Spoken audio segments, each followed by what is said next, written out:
Je me présente, je m'appelle Richard Fortin et puis c'est mon idée avec mon père et ma sœur qu'on gère ce coworking 176 ici à North Bay.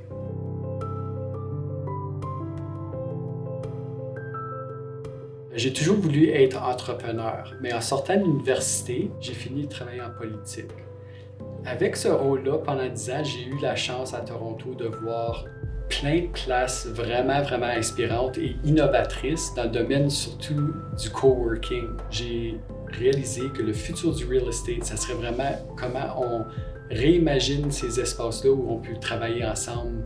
J'étais vraiment fixé de convaincre mon père, qui est un développeur de real estate, que vraiment ce qu'il devrait faire, c'est acheter une école, puis qu'on devrait le redévelopper en coworking, que ça serait quelque chose de vraiment spectaculaire pour notre communauté. Si on pouvait intégrer les artistes, les entrepreneurs, les entreprises de bien-être.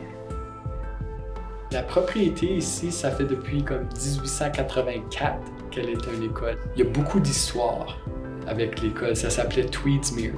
Quand le gouvernement a consolidé des écoles, c'est devenu une école de trop. Ça faisait 2 ans que personne n'était dans l'école. Ça avait de l'air un peu rough. Mais j'ai vu le potentiel, puis évidemment, c'était comme un rêve. Imagine avoir une vieille école, que tu puisses rentrer et faire des projets.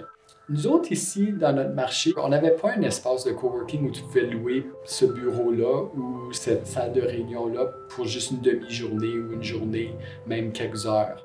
On a commencé avec un client à la fois, avec une espace à la fois à rénover. Vraiment, tout a été refait à l'intérieur. On a créé comme une salle d'enregistrement, on a créé plusieurs murs pour qu'on ait l'isolation du son. On a fait un green screen, toute l'électricité, les lumières, les murs. On a refait les murs de la galerie d'art. On a fait un courtyard où les gens peuvent aller dehors, s'informer, relaxer, faire une conférence de presse ou n'importe quoi. Et puis là, finalement, 5 ans plus tard, toutes les places sont occupées et puis sont rénovées. Les gens qui viennent au coworking 176 vont trouver tout ce qu'ils ont besoin pour faire leur travail.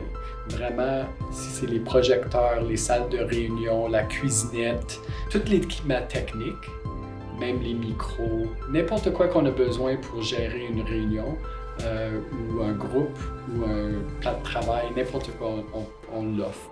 L'avantage pour moi, personnellement, de travailler dans un espace comme ça, c'est la communauté.